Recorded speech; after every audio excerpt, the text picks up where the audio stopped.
Hi hello friends, ಎಲ್ಲರಿಗೂ ನಮಸ್ಕಾರ. Gagan cooking ಚಾನಲ್ಗೆ ಸ್ವಾಗತ. ಹೊಸದಾಗಿ ನಮ್ಮ ಚಾನಲ್ ನೋಡ್ತಾ ಇದ್ದರೆ ದಯವಿಟ್ಟು ಈಗಲೇ ಸಬ್ಸ್ಕ್ರೈಬ್ ಆಗಿ. ಬನ್ನಿ, ಇವತ್ತು ಪಡವಲಕಾಯಿ ಸಾಂಬಾರು ಮಾಡುವುದು. ಬೇಳೆ ಇಲ್ಲದೇ ಪಡವಲಕಾಯಿ ಸಾಂಬಾರು ರುಚಿಯಾಗಿರುತ್ತೆ. ಒಮ್ಮೆ ನೀವು ಕೂಡ ಟ್ರೈ ಮಾಡಿ ನೋಡಿ. ನಾನಿಲ್ಲಿ 1 kg ಆಗೋಷ್ಟು ಪಡವಲಕಾಯಿನ ಈ ರೀತಿ ಹೆಚ್ಚಿಟ್ಕೊಂಡಿದ್ದೀನಿ, ಬೀಜ ಎಲ್ಲ ತೆಗೆದು. ಇದನ್ನು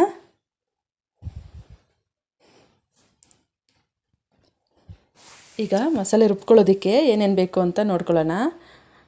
ಇಲ್ಲಿ ಜೀರಿಗೆ, ಸ್ವಲ್ಪ ಟೊಮೊಟೊ ಹಣ್ಣು, ಧನಿಯಾ ಪೌಡ್ರು 4 ಸ್ಪೂನು, ಅಚ್ಕಾರದ ಪುಡಿ 2 ಸ್ಪೂನ್ ತೊಗೊಂಡಿದ್ದೀನಿ, ಈರುಳ್ಳಿ 1 ಸಣ್ಣದು, ಕರಿಬೇವು ಸ್ವಲ್ಪ,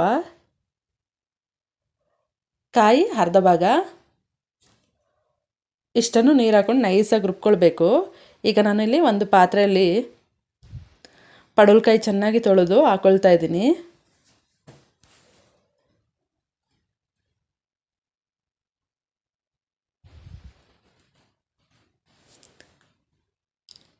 ಇದಕ್ಕೆ ನಾನು 1 ಗ್ಲಾಸಷ್ಟು ನೀರನ್ನು ಹಾಕ್ಕೊಳ್ತೀನಿ ಬೇಯೋದಕ್ಕೆ.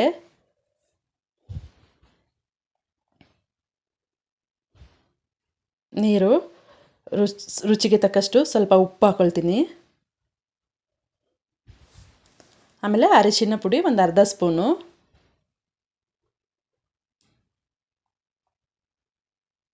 ಉಪ್ಪು ಹಾಕ್ಕೊಂಡು ಇದನ್ನು ಚೆನ್ನಾಗಿ ಸ್ವಲ್ಪ ಉಪ್ಪಿಡಿಯೋ ತನಕ ಬೇಯಿಸ್ಕೊಳ್ಬೇಕು. ನಾನಿಲ್ಲಿ ಮುಚ್ಚಿಟ್ಬಿಟ್ಟು ಬೇಯಿಸ್ಕೊಳ್ತಾ ಇದ್ದೀನಿ.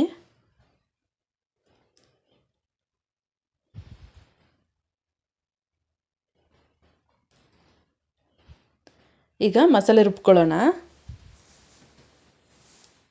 ಮಸಾಲೆನ ನೀರು ಹಾಕಿ ಚೆನ್ನಾಗಿ ನೈಸ್ ಆಗೋ ತನಕ ರುಬ್ಕೊಳ್ಬೇಕು. ಈಗ ರುಬ್ಬಾಗಿದೆ. ಈಗ ಪಡವಲಕಾಯಿ ಇದೆಯಲ್ಲ, ಸ್ವಲ್ಪ ಕುದೀತಾ ಇದೆ ಚೆನ್ನಾಗಿ. ಅದಕ್ಕೆ ಈ ಮಸಾಲೆನ ಹಾಕ್ಕೊಳ್ಬೇಕು. ಹಾಕ್ಕೊಂಡು ಜಾರ್ ತೊಳೆದಿದ್ದು ಸ್ವಲ್ಪ ನೀರು ಹಾಕ್ಕೊಂಡು ಹಾಕಬೇಕು.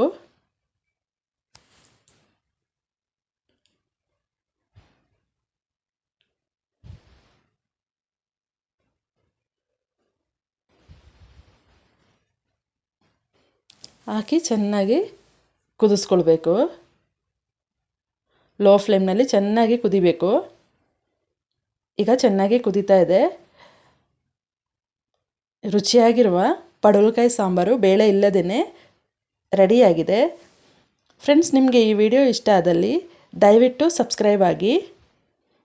ಹಾಗೆ ನನ್ನ ವಿಡಿಯೋ ಯಾರೆಲ್ಲ ನೋಡ್ತಾ ಇದ್ದೀರಾ, ಲೈಕ್ ಮಾಡಿ, ಶೇರ್ ಮಾಡಿ.